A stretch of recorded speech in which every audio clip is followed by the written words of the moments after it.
औज़ुबिल्लाहि मिनश्शैतानिर्रजीम बिस्मिल्लाहिर्रहमानिर्रहीम।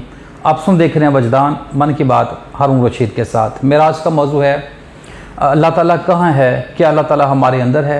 इस पे मैं इंशाअल्लाह मुफस्सल बात करता हूँ। अल्लाह ताला की कामल तौहीद को समझें, अल्लाह ताला की कामल तौहीद पे ईमान लाएं। अगर आप अल्लाह ताला की कामल तौहीद को नहीं समझते हैं या कामल तौहीद पे आप ईमान नहीं लाते हैं तो फिर इस तरह के सवाल पैदा होते हैं। अक्सर लोग ये दावा करते हैं कि अल्लाह ताला हमारे अंदर है। कुछ लोग कम इल्मी की वजह से या ला इल्मी की वजह से ये कह देते हैं कि अल्लाह ताला हमारे अंदर है। तो जो तो कम इल्मी की वजह से या ला इल्मी की वजह से कह देते हैं उनको इस अकीदे से बाज आना चाहिए, और जो ये दावा करते हैं कि अल्लाह ताला हमारे अंदर है उनको भी बाज आना चाहिए। याद रखिए अल्लाह ताला बहुत बड़ा है। मखलूक जितनी भी बड़ी हो मखलूक और बहुत हकीर और छोटी है, अल्लाह ताला बहुत बड़ा है। ठीक है, तो हम तो थोड़ी सी मखलूक के अलावा किसी और को जानते भी नहीं हैं, तो इस अकीदे से बाज आना चाहिए। तो अल्लाह ताला की जो जिन अल्लाह ताला की सिफ़ात से अल्लाह ताला की कामल तौहीद बयान होती है, पहले उसको आप जान लें, समझ लें। अल्लाह ताला की सिफ़ात तो बहुत सारी हैं, ठीक है, लेकिन जिस वो सिफ़ात जिनसे अल्लाह ताला की आपको कामल तौहीद का पता चलेगा, आप उस पर ईमान ले आएंगे, उनको आप समझ लें। अल्लाह ताला क्या है? अल्लाह ताला है अल अव्वल अल्लाह, अल आखिर अल्लाह, अल ज़ाहिर अल्लाह, अल बातन अल्लाह। अब ये अल्लाह ताला ने चार अपनी सिफ़ात ऐसी बताई हैं। इन चार सिफ़ात ऐसी बयान करने के बाद अल्लाह ताला ने किसी और के मौजूद होने की गुंजाइश नहीं छोड़ी, हैत बचती भी नहीं है। जब आप इन कामल सिफ़ात जो हैं, ये जो अल्लाह ताला की कामल सिफ़ात हैं तौहीद की, जब आप इन पे ईमान ले आते हैं, इनको समझ लेते हैं, तो वो सवाल ख़त्म हो जाता है कि अल्लाह ताला कहाँ है, क्या हमारे अंदर है या किसी के अंदर, या इधर है या उधर है। तो अल्लाह ताला का तयन आप अपने इशारों से नहीं कर सकते हैं, ठीक है। अल्लाह ताला हमारे इशारों से मावरा है, ठीक है। तो अब एक और भी एक आयत है, अल्लाह ताला ने यह कहा कि अल्लाह ताला ने तमाम मखलूक़ात का अल्लाह ताला ने अपने इल्म से अहाता किया हुआ है, ठीक है। अब अल्लाह ताला कोई चीज़ भी अल्लाह ताला के अहाते से बाहर नहीं है। अब अहाता कहते हैं कि मतलब बाउंड्री, मतलब एक दायरा कह लेना। जैसे कमरा होता है ना, कमरा, तो कमरे की चार दीवारें हैं, उस दीवार के अंदर सामान पड़ा हुआ है, तो अब कमरे ने उस पूरे सामान का अहाता किया हुआ है, ठीक है। अब ये तो है कमरे का अहाता, लेकिन अल्लाह ताला ने सारी मखलूक़ात का अहाता ऐसा नहीं किया हुआ है। यानी कि आज जब आपने अल्लाह ताला का जिक्र करना है तो आपने ये देखना है कि आपके जिक्र में कहीं ये तो नहीं हो रहा कि अल्लाह ताला की ज़ात और सिफ़ात पे हद लग रही है। अगर आपका जब आप अल्लाह को याद करते हैं, उसका जिक्र करते हैं, उसकी तौहीद बयान करते हैं या तारीफ़ बयान करते हैं, तो उसमें या दुआ मांगते हैं, तो उसमें अगर आपके कहने में या समझने में अल्लाह ताला की ज़ात व सिफ़ात पे हद लग रही है, तो फिर आपको अपने आप को दुरुस्त करने की ज़रूरत है, ठीक है। तो अल्लाह ताला की कोई हद नहीं है, अल्लाह ताला की ज़ात व सिफ़ात की कोई हद नहीं है, ठीक है। मखलूक़ात की हद है, ये कहीं से शुरू होती हैं और कहीं ख़त्म होती हैं। तो अल्लाह ताला ऐसा नहीं है कि कहीं से शुरू हुआ और कहीं से ख़त्म हुआ। तो अल्लाह ताला का अहाता कैसे है, इसको समझने की ज़रूरत है। जब आप इसको भी समझ जाएंगे तब भी आपको तौहीद की समझ आ जाएगी, ठीक है ना। तो अब देखें, मतलब मुख्तसर आपको बताऊंगा, जैसे फर्नीचर होता है ना, फर्नीचर, तो फर्नीचर की मुख्तलिफ शक्लें हैं, ठीक है। अब जो देखने वाला शख्स है ना, देखने वाली जो आंख है, वो फर्नीचर को और लकड़ को दो नहीं देखते। अब लकड़ी ये कह दे फर्नीचर को कि ए फर्नीचर, मैंने तुम्हारा अहाता किया हुआ है, तुम मेरे हाथे से बाहर नहीं हो, तो ये अहाता कैसे है। इसी तरह हरूफ स्याही के अंदर या स्याही हरूफ के अंदर दो नहीं है। इसी तरह फर्नीचर लकड़ दो नहीं है। इसी तरह जैसे पानी है तो पानी बर्फ या बर्फ पानी, अब ये नहीं कह सकते कि पानी बर्फ में, ये बर्फ पानी में, ठीक है। तो ये अहाता है, इस तरह का अहाता है। अल्लाह ताला ने सारी मखलूक़ात का अहाता किया हुआ, इस तरह से किया हुआ है। मुख्तसर अब ये समझ लें कि ये जो आपको मखलूक़ात दिखाई देती है इस कायनात के अंदर, ये तमाम की तमाम जो मखलूक़ात आपको दिखाई देती है, ये रब्बुल आलमीन की सिफ़ात का ज़ुहूर है।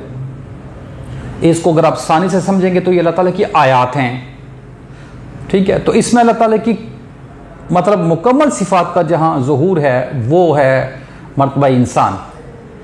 ठीक है, तो जो इंसान है इसकी बड़ी आसन तकवीम हुई है ना, अल्लाह ताला ने खुद बयान किया हुआ है, इसको खास मुकाम हासिल है। तो अल्लाह ताला की कुल सिफात इसमें ज़ुहूर की हुई है।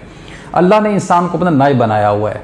ठीक है ना, तो अब इंसान ये दावा नहीं कर सकता कि अल्लाह मेरे अंदर है या मेरे बाहर है या ऊपर है या इधर है या उधर है। आप अल्लाह की तरफ इशारा नहीं कर सकते हैं।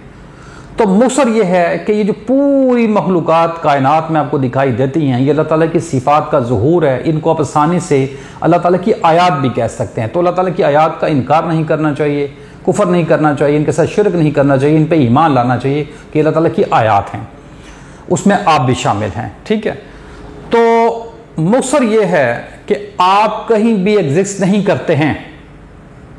इस पूरे कायनात के अंदर मखलूक़ात को अपने होने का वहम हो गया है। अब वहम का कोई इलाज नहीं है।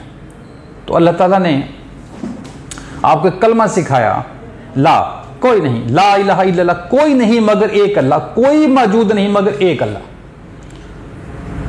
ठीक है, तो एक इलाह के अलावा कोई मौजूद नहीं, कोई माबूद नहीं है। ठीक है, ये है ही ऐसा कलमा है, जब आप इसको पढ़ते हैं तो आप ये कामल तौहीद बयान अल्लाह ताला की होती है। इसमें ना आप कामल तौहीद को समझ लेते हैं।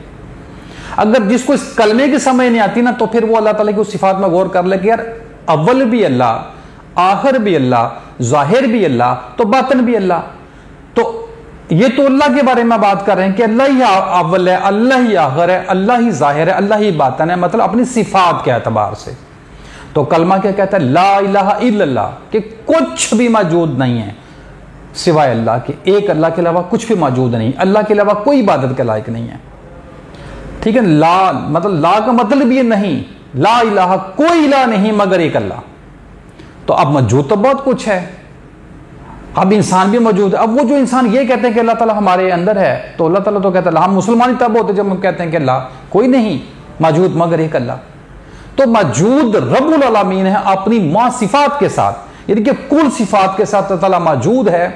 पूरी कायनात के अंदर अल्लाह ताला की सिफात का ज़ुहूर है, अल्लाह ताला की वो आयात कहलाती हैं। मर्तबा इंसान के अंदर, मर्तबा इंसान के अंदर जो कोई भी शख्स दावा नहीं कर सकता कि मैं हक हूं। मकसद यह है कि अल्लाह ने खुद कहा कि इंसान को मैंने अपनी सूरत पर बनाया। अब इसका मतलब यह नहीं है कि जैसे हमारी सूरत है इस तरह की अल्लाह की सूरत थी तो उस सूरत के अल्लाह ने कॉपी करके बना दिया, ऐसा नहीं है। इसको भी उस हाथे की मिसाल से समझ लें। ठीक है, तो अब आपको ये समझ लगी कि अल्लाह ताला की जो कामल तौहीद है उसको समझें, अल्लाह ताला की तौहीद पे ईमान लाएं कि अव्वल भी अल्लाह है, आखिर भी अल्लाह है, ज़ाहिर भी अल्लाह है, बातिन भी अल्लाह है। अगर इससे समझ जाए तो बहुत अच्छी बात है, नहीं आती तो कलमे की तरफ तवज्जो करने के, ला इलाहा इल्लल्लाह, कुछ मौजूद नहीं, कोई मौजूद नहीं मगर एक अल्लाह। अब जो कुछ मौजूद है, मतलब आप किसी दूसरी मखलूक में गौर कर लें, जो दूसरी जो कोई चीज मौजूद है ना, या आप अपनी जात में गौर कर लें कि आप मौजूद हैं। अब किसी साइंसदान से पूछें कि मेरी क्या हैसियत है, या किसी भी मखलूक की, तो उसको मौत आती है ना, मौत आने के बाद मतलब मादा है, तो जो कुछ भी आपको दिखाई दे रहा है ना, ये मादा के साथ खड़ा है ना, कायम ये मादा के साथ है। मादा को तोड़ते जाएं, आप तोड़ते जाएं तोड़ते जाएं तोड़ते जाएं, तो एंड पे जाके साइंसदान आपको ये बताएंगे कुछ मौजूद नहीं है, सिर्फ एनर्जी है। अब एनर्जी इंग्लिश में है, उसको अरबी में नूर कहते हैं। तो अल्लाह ताला आसमान और ज़मीन का नूर है। तो एक अल्लाह के अलावा कुछ भी मौजूद नहीं है। ठीक है, तो अल्लाह ताला नूर है, उस नूर में लातादाद बेशुमार सिफात हैं। तो अल्लाह ताला ने उन सिफात को ज़ुहूर कराया। अल्लाह ताला की सिफात है जिनका ज़ुहूर हुआ है इस पूरी कायनात के अंदर। तरह तरह की जो मखलूक़ात हैं वो अल्लाह ताला की सिफात की मज़र हैं, मगर जो इंसान है वो अल्लाह ताला की कुल सिफात का मज़र है। ये अल्लाह ताला का नायब है, ये खलीफा है।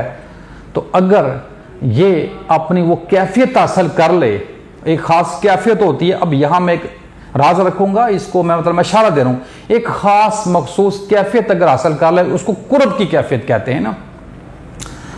तो दावा नहीं करना चाहिए, ना किसी चीज़ की आप एक खबर हासिल करके या एक इल्मी जो होती है ना, एक इल्मी खबर हासिल करके तो आप दावा कर बैठे, ऐसा नहीं करना चाहिए। तो वो हालत क्या है कि अल्लाह ने खुद कहा आप सल्लल्लाहु अलैहि वसल्लम के बारे में कि जब अल्लाह ताला ने एक मुट्ठी कंकरियों की उठाई या खाक के, अल्लाह ने कहा वो आपने नहीं फेंकी थी, वो मैंने फेंकी थी। जब अल्लाह ताला ने बैत ली थी सहाबा से, जिसको बैत रिज़वान कहते हैं, तो अल्लाह ताला ने ये कहा था जो ऊपर वाला आता वो मेरा था। ठीक है, तो अल्लाह ताला ये कहता है कि बंदा मेरा कुर्ब हासिल करता है, बंदा मोमिन मेरा जब कुर्ब हासिल करता है, यानी कि जब वो मेरी तरफ बढ़ता है, अपनी हालत को महव करता रहता है, अपनी अना को ख़त्म करता रहता है, मतलब मैं ही मैं रह जाता हूँ, तो जो मेरा मोमिन बंदा होता है मैं उसके हाथ बन जाता हूँ, उसकी ज़ुबान बन जाता हूँ, उसकी आँखें बन जाता हूँ। ठीक है, तो इंसान अल्लाह ताला का मज़र है, इसको ख़ास एक अहमियत हासिल है। अगर इंसान कोशिश करे, मेहनत करे, जुस्तजू करे, अल्लाह को ज़िक्र करे, अपनी ये हालत को बेहतर करे, तो इसको वो हाल हासिल हो जाएगा कि जहाँ पे अल्लाह ताला खुद कहता है कि मैं हाथ बन जाता हूँ, मैं पाँव बन जाता हूँ, मैं आंखें बन जाता हूँ, मैं ज़ुबान बन जाता हूँ, मैं कान बन जाता हूँ। ठीक है, तो ये मैंने आपको मुख्तसर बता दिया कि अल्लाह ताला को आप कहीं ढूंढे नहीं। ठीक है ना, ढूंढा उसको जाता है जो गुमा हुआ हो, जो गुमशुदा हो, उसकी तलाश की जाती है। तो रब्बुल आलमीन गुमशुदा नहीं है। ठीक है, वो मालिक और खालिक है और मुहाफिज है। ठीक है, वो हमारे साथ है। हाँ, ये आप कह सकते हैं कि अल्लाह मेरे साथ है। कायनात की हर मखलूक ये दावा कर सकती है कि अल्लाह मेरे साथ, और बिल्कुल दुरुस्त दावा है। अल्लाह हर किसी के साथ है, हर जगह पे है, हर किसी के साथ है। कोई भी जगह ऐसी नहीं है, कोई भी मखलूक ऐसी नहीं जिसके साथ अल्लाह ना हो और जहां अल्लाह ना हो। तो अल्लाह हर किसी के साथ है, हर किसी को हासिल है, हर किसी के साथ है और हर जगह पे है। तो आप तमाम देखने सुनने वालों का बहुत शुक्रिया। अगर आपको वीडियो अच्छी लगे, चैनल को सब्सक्राइब कर लें, वीडियो को लाइक और शेयर कर लें। मकसद ये है कि लोगों को हकीकत गाई हो। अस्सलाम वालेकुम रहमतुल्लाहि व बरकातहू।